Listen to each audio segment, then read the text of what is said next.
Erev Tov and welcome, everyone. Before I give my formal introduction, I actually want to start just by reading this paragraph here. It's written by Rabbi Micah Buckale. He's not an Orthodox rabbi, but he is very much a scholar in issues of identity, whether it's around gender or sexuality. He's involved in multiple organizations, has worked within multiple communities and LGBTQ+ at Shalom Hartman. So he's someone who not only knows the topic extremely well, both from the psychological aspect of gender, but also from the Jewish perspective as well. And I want to start by reading his description of gender and some of the questions that come around it, so that we're all on basically the same page as to what we're going to discuss tonight. And then I'll explain the importance of this class and the setup of it. So I'll go ahead and read this first source. And again, it's from, it's quoted in a number of places, but he wrote a work on transgender embodiment. So he says, gender describes the internal map of the self and the framework through which the self meets the embodied world, like the world around us. The term transgender refers to a wide range of people who experience this dissonance in many different ways. And that's really important, that it's not just as people who are defined or define themselves as transgender don't fit into very clear-cut boxes. So to the phrase transgender can mean many different things. But the basic definition of it is somebody who might be biologically, physically, you'd say, well, that's the body of someone we would define as a man. But that person doesn't see themselves as a man. But again, it doesn't just mean that someone who's biologically a man sees themselves as a woman. There's a whole wide range, a spectrum of what that means. They may not identify as any gender. And you'll see that reflected in a lot of online questionnaires. How do you identify? Male, female, neither, don't prefer, uncomfortable answering. We're recognizing that this is a reality. So it continues. Some people know themselves to be men or women, even though the determination made at birth lists them legally and culturally as the other. Some find that neither of the legally sanctioned categories describes their gender and know themselves to be neither men nor women, and seek to find and make language and cultural recognition for who they are. Some find that their internally held sense of gender, and often their internally held maps of their physical bodies, differ from the bodies which they inhabit, while others feel quite at home in their bodies, but struggle with the assumptions that are made about their gender because of their physical appearance. All of these and more are true experiences of being transgender. And people with all of these experiences are sometimes united by living at the margins of gender in our culture. There's a lot of beautiful language in here, and him defining kind of general, what does it mean to be transgender? Or there's a phrase, gender dysphoria, which is the basic term for somebody who, again, doesn't identify with their biological body at birth, the body they're in. But the other important thing is here is there's so much more to talk about than we can do in this short amount of time, both from a psychological, from a scientific component. But this is the way I am approaching this class, that gender dysphoria is a physical reality, meaning it's not a choice, it is who someone is. Just as certain people are right-handed or left-handed, certain people are tall or short, certain people have blue eyes, etc., like that. That is who they are. It's not a choice. They didn't choose to be a violinist. They didn't choose to study Taekwondo. It is an essential part of their, more than identity. It is, again, a physical part of who they are. So when we look at transgender or gender dysphoria within Jewish law, as opposed to somebody who says, I love pork, I really love the taste of pork and pepperoni, I want to keep kosher, they can choose to not eat pork. That is a choice they can make in order to line up with the requirements of Jewish law. With gender dysphoria, that is not something that can happen. Somebody cannot choose to be who they are not. And the reason I pose it that way is because that means that the responsibility is not on the person to stop having gender dysphoria. It's upon Jewish law and the rabbis to find a way to be flexible and to find a space for them and to adapt Jewish law where possible to meet the needs of these people. Just like a person who is born without the ability to see or the ability to speak, Jewish law has adapted to their needs. Or a person who's born without an arm and wants to put on tefillin, they put on the head tefillin, but not the one on the arm. Jewish law adapts to the physical realities of people. so too gender dysphoria, transgender is a reality for people. How can Jewish law meet them? And the answer, certainly in the Orthodox world, is not finalized. It's something that's very, very, it's constantly being developed and discussed over, and there's multiple opinions. Some of them we'll explore tonight, but as I said, we can't cover everything. So what I want to do tonight is two main things, or really kind of three things. The first one is look at the way that gender has been discussed within classical Jewish texts. And see if there's any kind of bias towards it, any kind of positive, negative judgment around it. How is gender recognized in Jewish texts? The second one is probably one of the biggest challenges facing the transgender community today is the question of medical interventions to allow someone's physical body to match who they know they are internally. And the permission of that, or where it might be forbidden, what are the issues there? And again, that is not a closed case. And the final thing is kind of coming back to the idea of gender and really asking the question, what makes somebody who they are? Is it the physical body that they happen to be born with, or is it something more essential? So before I actually jump into all of that, because I've thrown a lot of info out, I'll ask if there are any questions, thoughts, or comments up until this point. Beautiful. So Tamar, I'm going to go ahead and unmute, and I will say that the goal tonight is not to find a final answer about what is or is not permitted within the question of transgender or transitioning, nor is it to be controversial for controversy's sake. It's rather, how can we think constructively and sensitively about something that's a reality in our world, and which way, how is Judaism, or how can we use Judaism to frame the questions that are going on in a positive way to be able to support those who, that's simply who they are. Because when people who have gender dysphoria are not supported, it often leads to very dire consequences. The amount of both bullying or abuse of substances or suicide within the specifically transgender community is it's absurd how high it is compared to other maligned communities. And Judaism, Jews, we have just as much a responsibility of supporting those who have gender dysphoria as any other person. So Tamar, this question, this next section is, how have classical Jewish texts understood the idea of gender, which we typically say man or woman? So I'll have you take the first two sources. So go ahead, Tamar, please source And number God one. created man in his own image. In the image of God created he him. Male and female created he them. Excellent. So if you just start with that one pasuk from the Torah, that one verse from the Torah of creation, it seems pretty cut and dry. There's male and female in the Hebrew. They have words zachar and nekeva. Zachar meaning male and nekeva being female. So those are the only two categories. It doesn't list 30 different categories. In the beginning of the section, I listed as how many genders are there. So now we're going to get into the world of Midrash and see how the rabbis recognize that these two binary, meaning 1 and 0, just on and off, that these two categories don't really capture the whole story. So Tamar, please source number 2 from the early Midrash Bereshit Rabbah, or compilation for early Midrashim. Said Rabbi Yirmiyah ben Elazar, in the hour when the Holy One created the first human, he created him as androgynous. As it is said, male and female, he created them. Said Rabbi Ishmael bar Nachmani, in the hour when the Holy One created the first human, he created for him a double face and sewed him and made him sex, a back here and a back there here, as it is said, back and before you formed me. Psalms 139:5. They objected to him, but it says he took one of his ribs, Slaot.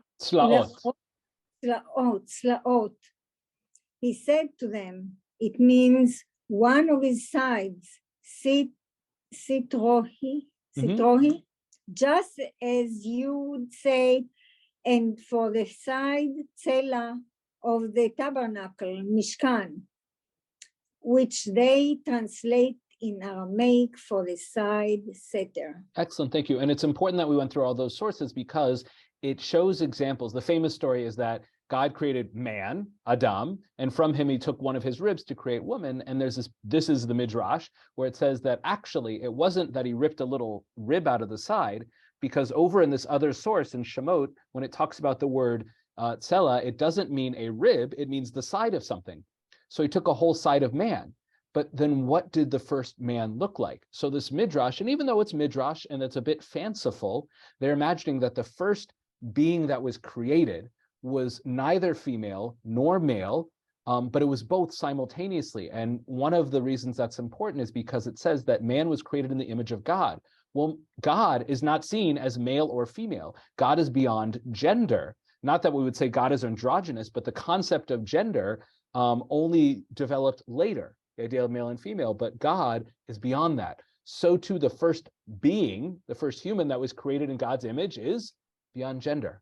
So in the rabbinic mind, while gender is something that eventually comes to be, ultimately, gender is a created concept, and there is this idea of something beyond gender, about an androgynous. So that doesn't mean they're saying that, we accept that there's androgynous, there are people who are non-gender. That's not what they're saying here, but they recognize that gender is something more complicated and more nuanced, and that, again, the first human being that God created didn't fit perfectly into the categories of gender. So the fact that our tradition has language to describe that and recognizes that as a godly thing. And if somebody says, I'm non-binary, I don't identify as male or female, we could say you are created in the image of God, even more so perhaps than someone who's male and female. So that's the beauty of the Midrash and the rabbis creating that kind of dialogue, even if their intention wasn't for the transgender conversation happening thousands of years later.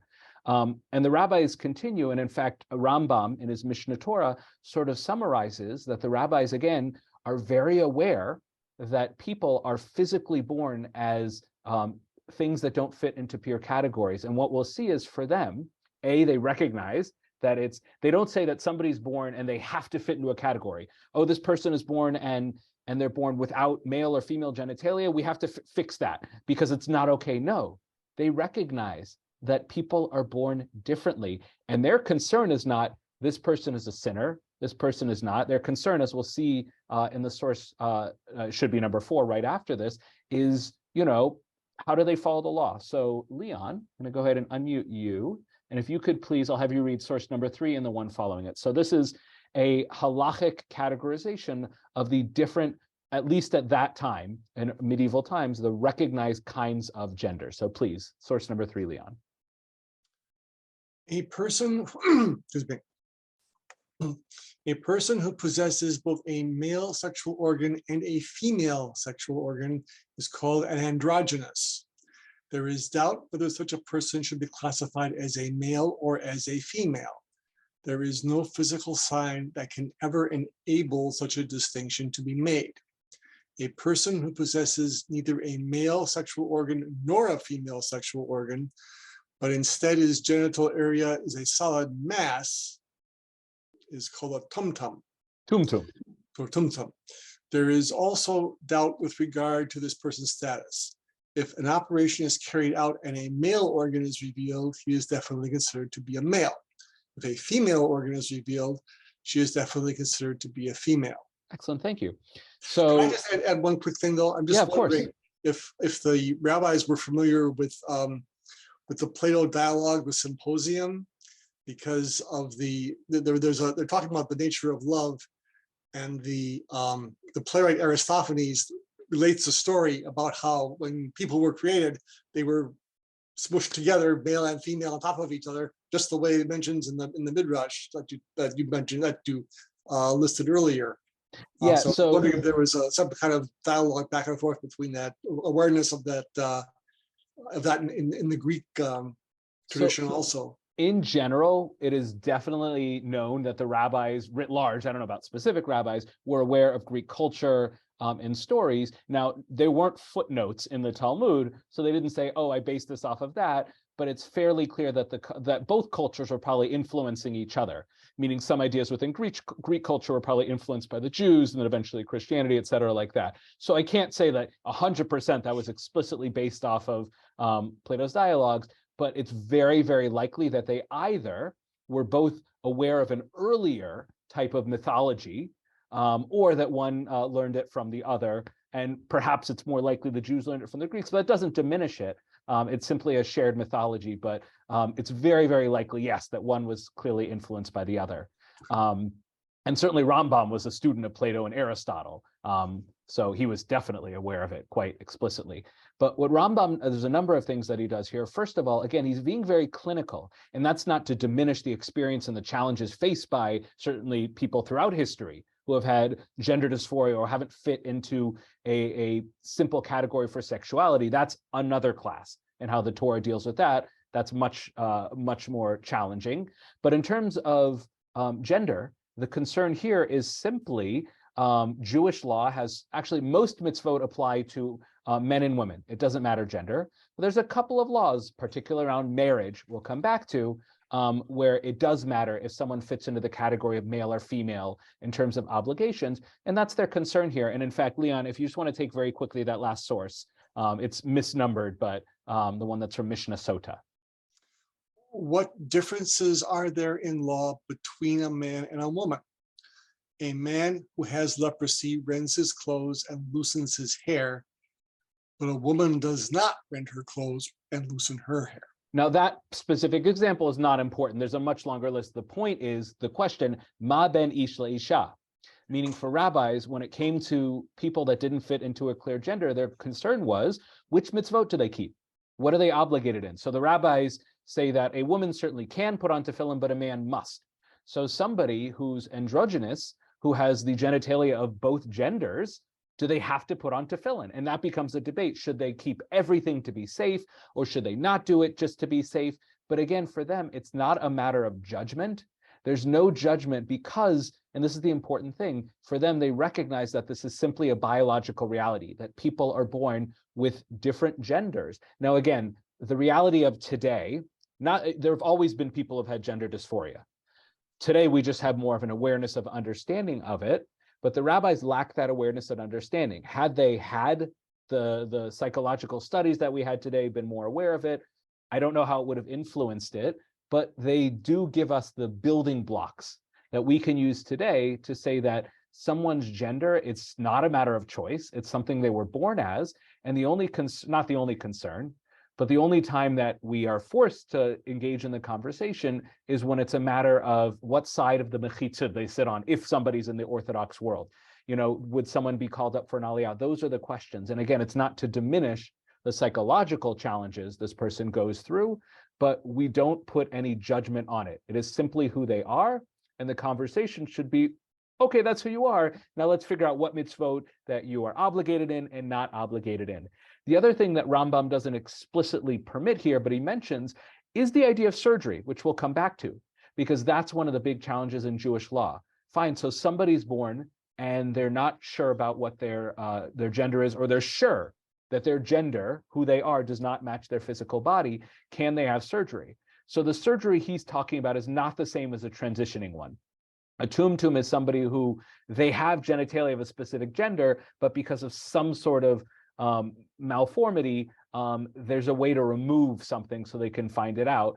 But again, it opens the door for maybe in an extreme case, so that somebody can be their true self, surgery might be permitted. We'll come back to that idea, but a lot of those ideas, again, classical Jewish law is really concerned with, you know, the rabbis, they just want to know, is it kosher, is it not kosher? I don't care if what your gender is. I just want to know, you know, what side of the mechitza you sit on. And again, well, in some ways that minimizes the experience that people who are transgender go through, it also shows us that the rabbinic tradition has no negative or positive judgment whatsoever. They're Jews. That's the key.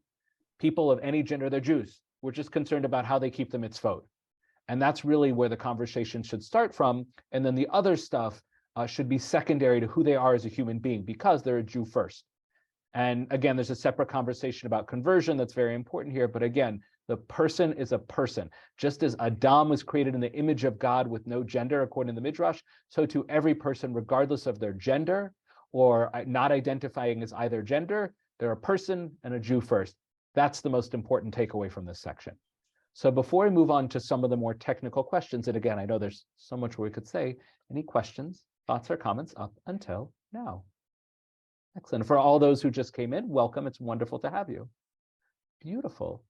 All right, great. And there's also a chat function. So if I don't see your hand up, you can send a chat question. So Gloria and Leonard, I'm going to go ahead and unmute you. This section now gets into some of the more technical things. And what we're going to look at is two specific questions.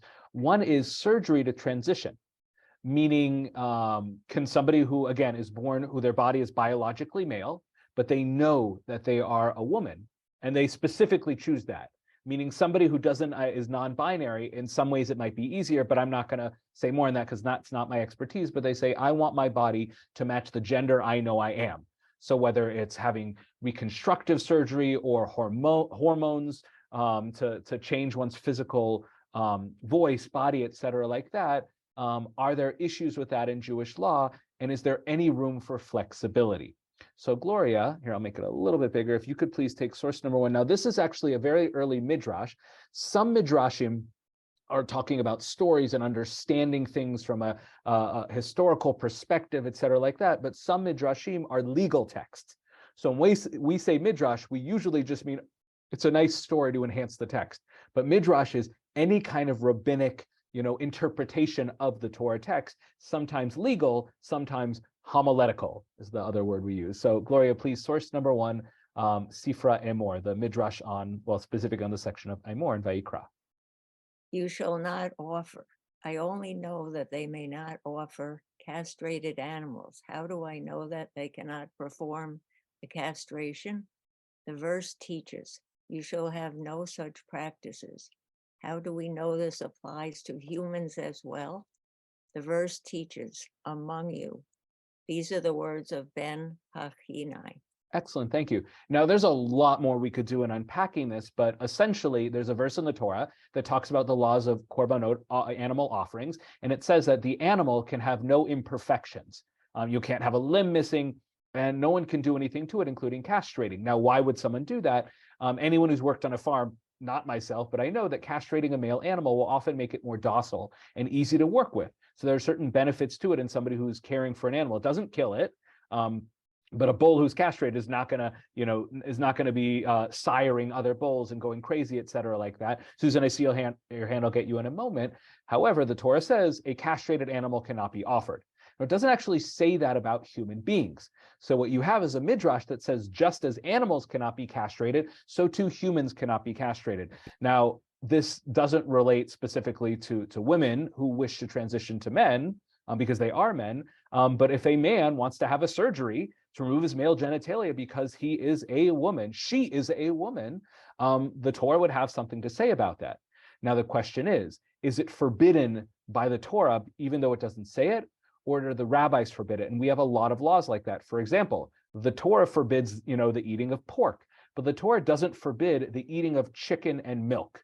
Why don't we eat chicken and milk? Because the rabbis forbade it for a number of other historical and legal reasons, and we don't do it. It's not our practice to do it. However, there is a distinction in Jewish law between something which was forbidden by God, like idolatry, and something that's forbidden rabbinically, like using electricity.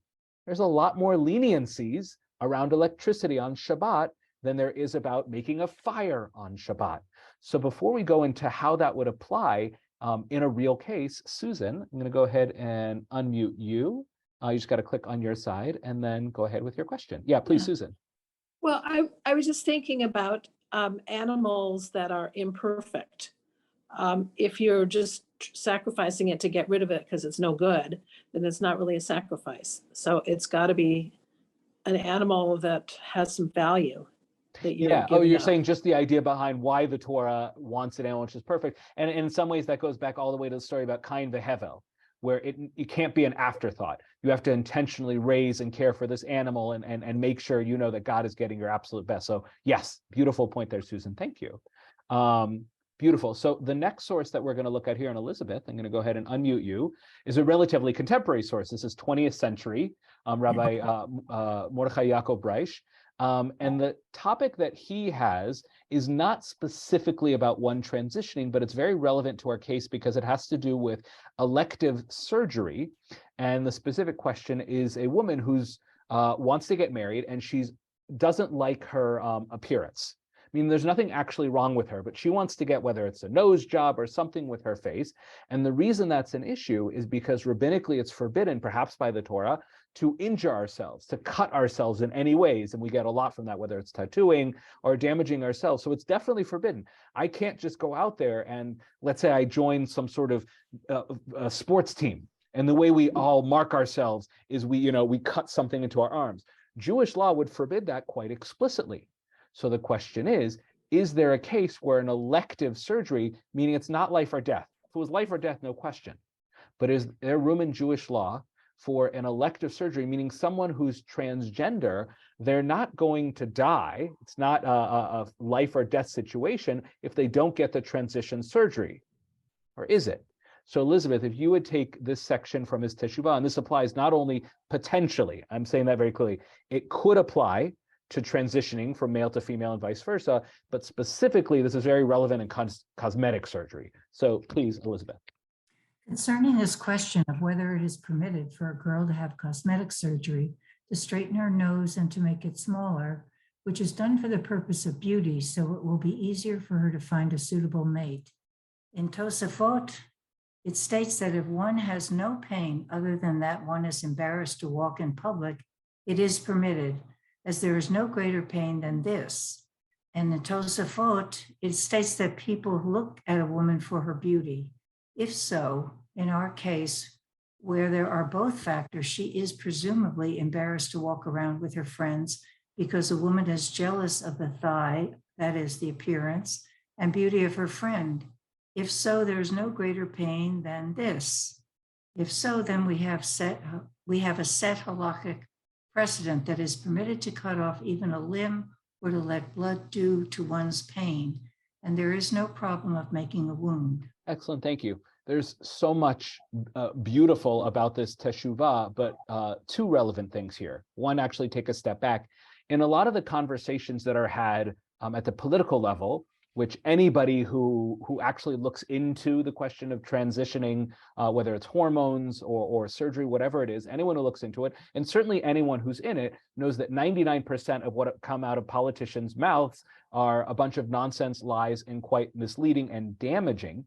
But what they often say is going through this process of hormones can be deeply damaging, et cetera, like that. Now, anybody, and this again is often ignored by certain politicians, anybody who either takes hormones or has any kind of surgery, it is not an easy thing. You don't go into a doctor's office, pay $50 or $1,000 and get it done.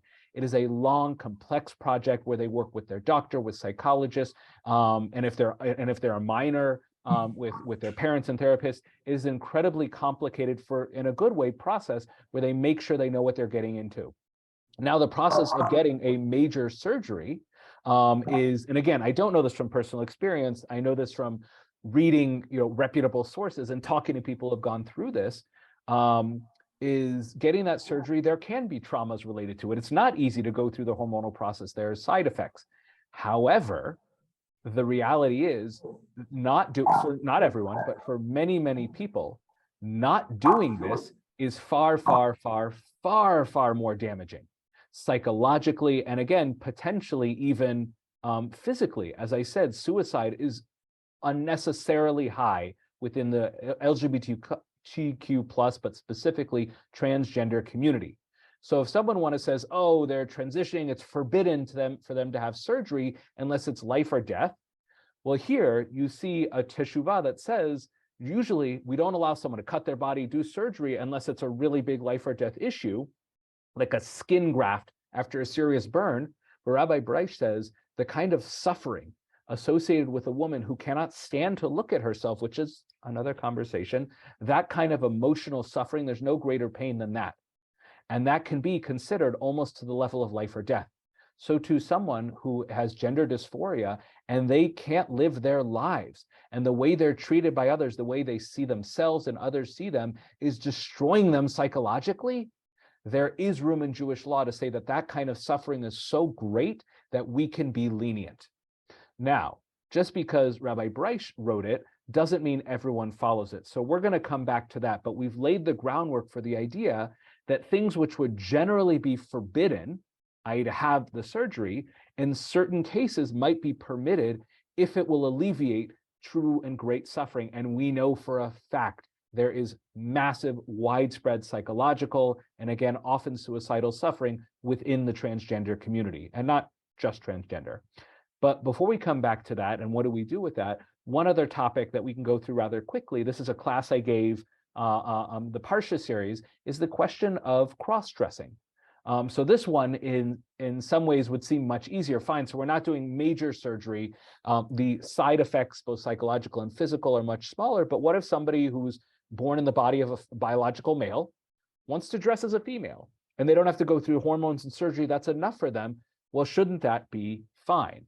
So here's where we are, is Alina, I'm gonna go ahead and unmute you. And the book of Devarim puts it out there fairly clearly. If you could read source number 3, please. Okay. A woman must not put on a man's apparel, nor shall a man wear a woman's clothing, for whoever does these things is abhorrent to your God. Excellent, thank you. Now, let's say that we find some leniency within Jewish law to have a surgery or take hormones because of the psychological suffering. So that can allow us to be lenient again with surgery. But what about this explicit mitzvah in the Torah about not wearing the clothes of the other gender? Now, before I get into some of the sources after here, there's one easy way to get out of it, which is there's a lot of clothing that is non-gendered. For example, if I go to a store and there are jeans that happen to fit me and they're explicitly sold for women, that might be a problem for me. I shouldn't wear those pants. But anybody who goes like on Amazon, you look for things and they often say that they are unisex, meaning that they are not specifically defined by a gender. So many clothes today are not gender specific, so the mitzvah would not apply there. But the reality is that's not what we're talking about. We're talking about somebody who presents, or biologically they are male, and they want to wear a dress. And the Torah, the most simple understanding of the Torah is that's forbidden. And again, it's not rabbinic, it's explicitly forbidden by the Torah. But anybody who's gone to a Purim party before knows that people do it all the time. How is that possible? How can people break a Torah mitzvah, a commandment from the Torah, for a rabbinic holiday of Purim? So what happens within the rabbinic texts is when they read this, they ask themselves the question, why is it forbidden? What is it about clothes that the Torah is uncomfortable with? And rarely do the rabbis say, we know the reason the Torah says something. Usually, the rabbis say, don't make up any reason for the Torah. Because if we say that the Torah has kashrut to be healthy, and we found out it's healthier to eat pork, then we'll start eating pork. But in this case, the rabbis did exactly that. We know why the Torah forbade cross-dressing, and if that reason is not present, then it's not cross-dressing forbidden by the Torah. So Jane, I'm going to go ahead and unmute you, and I'll have you do both these sources. So source number 4 from Rabbi Shlomo Yitzchaki Rashi, medieval author, and he here gives the classic rabbinic answer for what's the issue with cross-dressing in the rabbinic understanding, please. Kito avad. For all that do so are an abomination unto the Lord thy God. This implies that the Torah forbids only the wearing of a garb that leads to abomination, unchastity.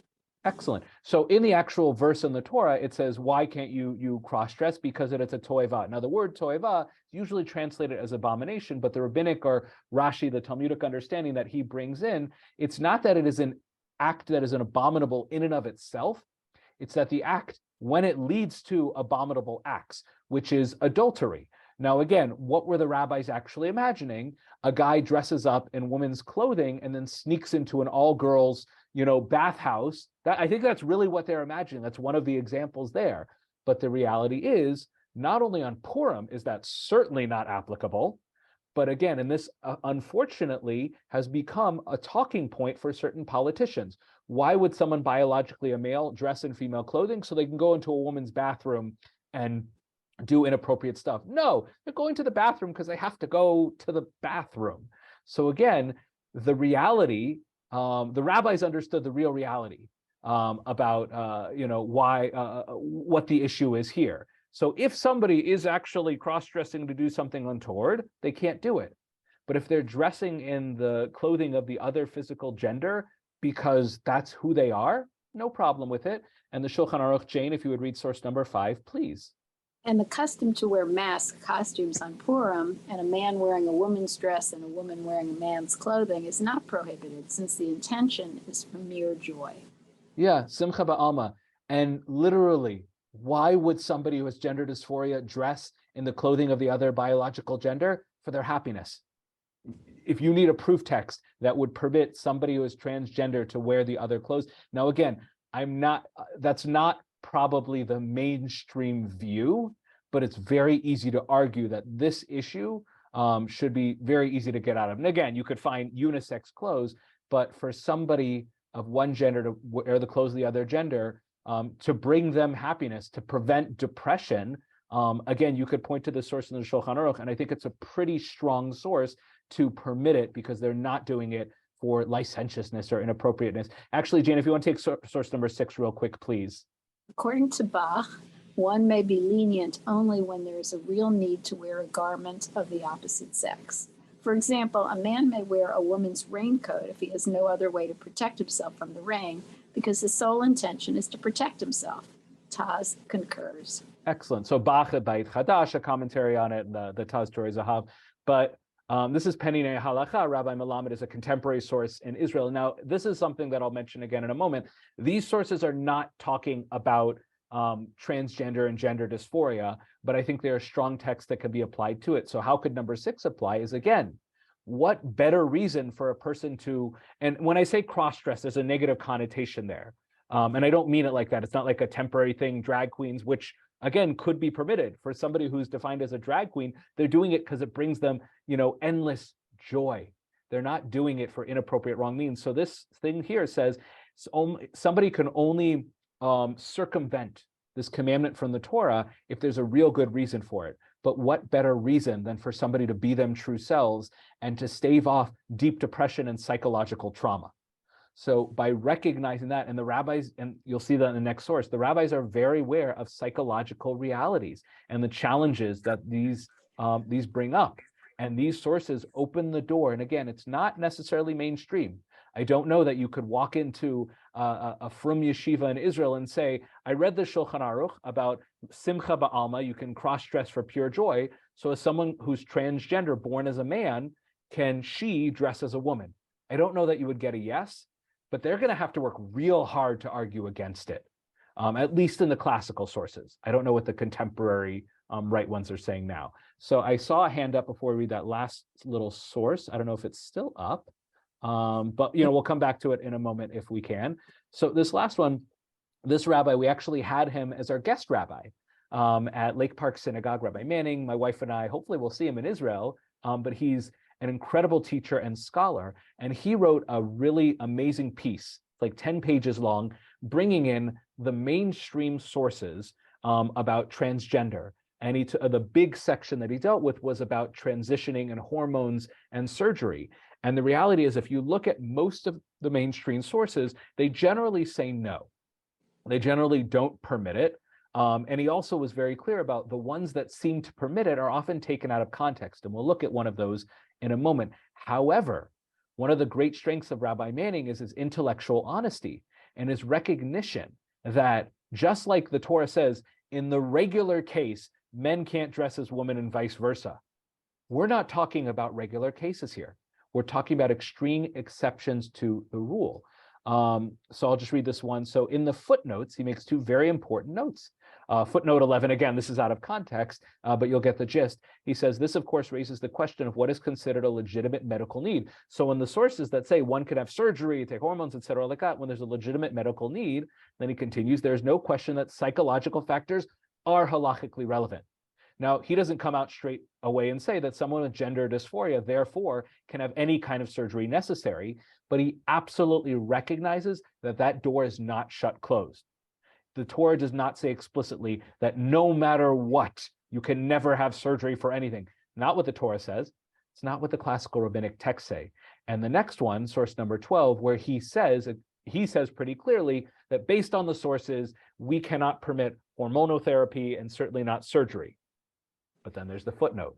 Nevertheless, none of these prohibitions is in principle one which overrides danger to life. As such, in the event of a real suicide risk, a comprehensive psychological risk would need to be undertaken, and a senior posek, one who decides law consultant. And again, what he's saying is, in the typical case, we generally say that it's not permitted. That's generally the way that we read the sources.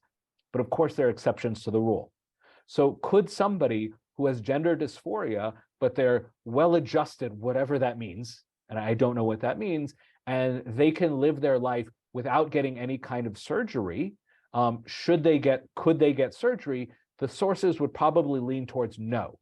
But somebody who is deeply suffering psychologically and they cannot live their lives, they cannot be part of society. It is having a severe, serious effect on their ability to be part of society and potentially life or death, which is a fact. It's a real thing. Might there be room to be lenient?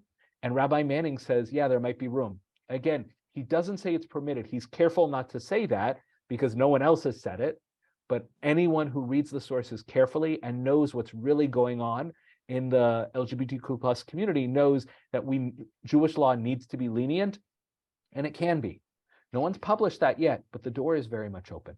So before we go into the last section, any questions up until now? Yeah, Susan, go ahead, please. Yeah, I just wanted to ask Shulchan Aruch, what was the rest of that?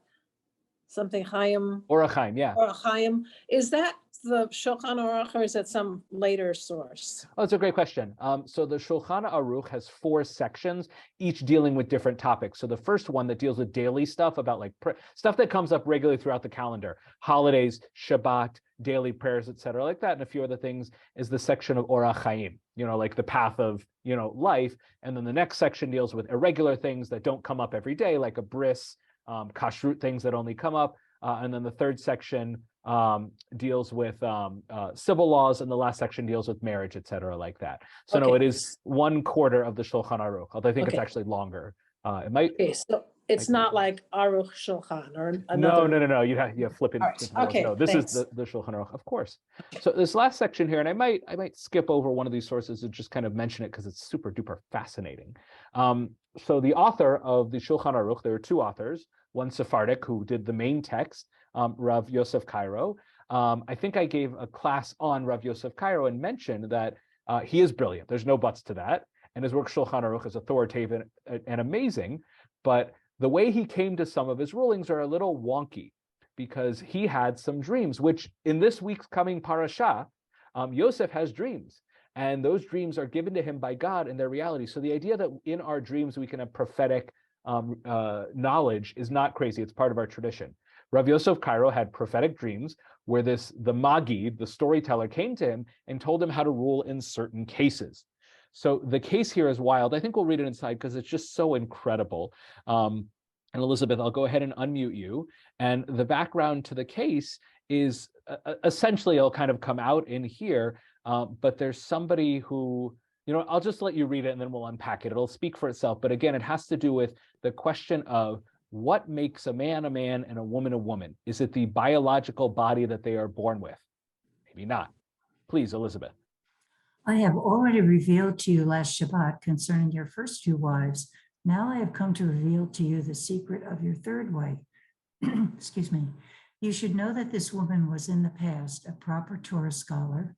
However, he was stingy with his money and would not give to charity. He was also stingy with his wisdom and would not teach others. He was therefore punished that his soul migrated into a woman, measure for measure. Therefore, his soul was incarnated into a female who is constantly receiving and needs someone to bequeath to her. Therefore, you see that she does abundant charity and loves you very much because you work to spread Torah and toil in writing books to teach others, because these things bring about the rectification of her soul. She therefore loves you. It is because she has the soul of a male that you have not had children from her, because a male and another male cannot produce offspring. If you shall point out that she has children from her first husband, this is because the first husband has the spark of a female soul within him. Okay, so here's what's going on. This Torah scholar goes to Rav Yosef Cairo and says, my wife and I, I'm biologically male, she's biologically female, we can't have kids. What do I do about this? Because there's another law which we don't practice today, that a couple who cannot have children must divorce. And some of the greatest rabbis in recent generations ignored that, and for a lot of reasons we don't do that. But so what's going on here? And the Magid in this dream comes and says that actually your wife was a man, really fundamentally, like not even biologically speaking, her soul is a he. And the way that God decided that in his life, he didn't fulfill his mission and his response, he couldn't do what he was supposed to be able to do. He came back as a woman.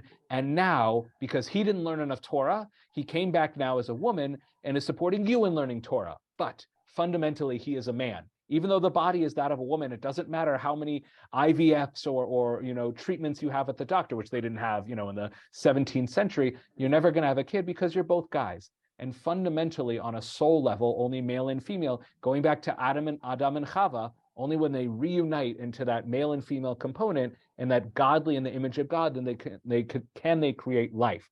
And then he comes up with, and I know you heard about this other story or not this other story, how she was able to have kids with her other husband because that man was actually a woman in his past life.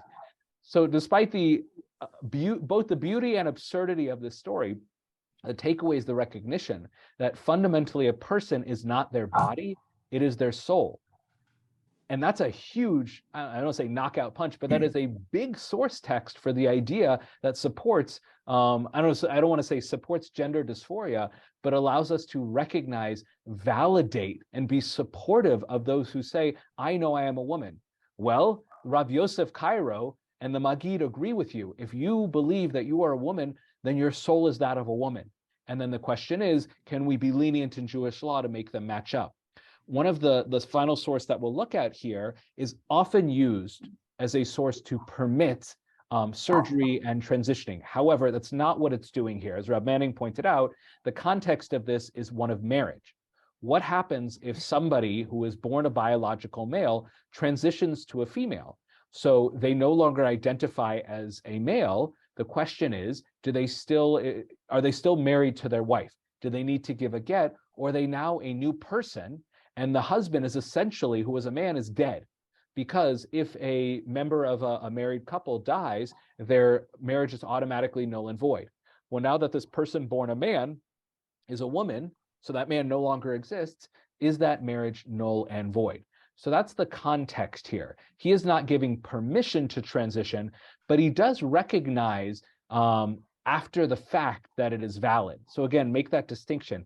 This Rabbi Eliezer Waldenberg, relatively contemporary Israel in his work Tzitz Eliezer, does not give permission for one to transition, but he recognizes that once it's done, it has some validity. And again, it's another text that we can use in the conversation about someone who has transition. How do we recognize them? Whether it's the matter of mechitza, tefillin, being called up to the Torah, etc., and marriage, because that's probably the far frontiers about someone who's transitioned and whether they can marry somebody at all. Like that's far long coming, figuring that out. So he says the identity and birthright of a human is not expressed by the separate organ parts of his body or her body, and this will be the most important, but by the spirit and the soul which are within them, which sounds like the Magid Mesharim, Rav Yosef Cairo. The Khatam Sofer was correct, or got it right away when he wrote that the body is not the human, the goof is not who the person is, rather the body is a bag made of dust, and he really does say tik, a bag made of dust, and within that physical bag is inner wisdom, knowledge, and thoughts, which are the two true definitions of personality. So while we haven't seen here a teshuvah, a rabbinic opinion that explicitly says, having said all that, I now permit a person with gender dysphoria to do any kind of surgery or hormonal treatment, the really important takeaway is that there are very significant texts that recognize that gender dysphoria is a real thing. It is a reflection of a spiritual reality. So again, somebody who says, I am not the gender that I was born as, our tradition says, absolutely, that is valid. We support that. And in terms of people being different genders, instead of saying, oh, that goes against God's plan, no, the rabbis fully recognize that it is part of God's creation, whether from a midrashic perspective, that man was created with no gender whatsoever, or the fact that there are different genders. And the concern of the rabbis is really just, can they read Megillat Esther for other men, et cetera, like that? That's the concern of the rabbis. The next question, though, is whether someone can get the surgery, which is generally prohibited, but there might be exceptions. And the fact is that mainstream rabbis are probably quietly, they may not be putting out big things, but if they meet with someone who says, I cannot live my life, and they genuinely mean that, a person cannot live in the literal factual sense, they cannot live their life as the body that they are in. And if they do not, they may die. They may kill themselves, not that they want to, but the kind of psychological trauma to be trapped in a body that doesn't match one's soul, which our tradition validates, is so potentially dangerous that Jewish law can be lenient, as it is, on breaking Shabbat to save a human life. So to save the lives of these many, many people who are born this way, this is simply who they are, down to their very souls, Judaism, Jewish law needs to be more lenient. And people are doing it. The Orthodox world, as always, is very slow to make those changes, but quietly, secretly, in personal conversations, the moves are happening. And more important than anything, some of the big deal rabbis who would never think, would even say the word transgender, are becoming more aware and starting the conversations. It may take years for the change to happen, but it's something that no longer can and should be ignored. And as we've seen, the conversation has been had for dozens, hundreds, perhaps thousands of years. It is a part of our world, and Judaism needs to recognize that and change with the times, because it could be a matter of life or death. And it's really a question of someone's very soul and essence of who they are. That's how we approach the topic. Not about saying it's bad or it's forbidden or it's evil. We open it with love, and we recognize it as a part of God's creation, because everybody is created in the image of God.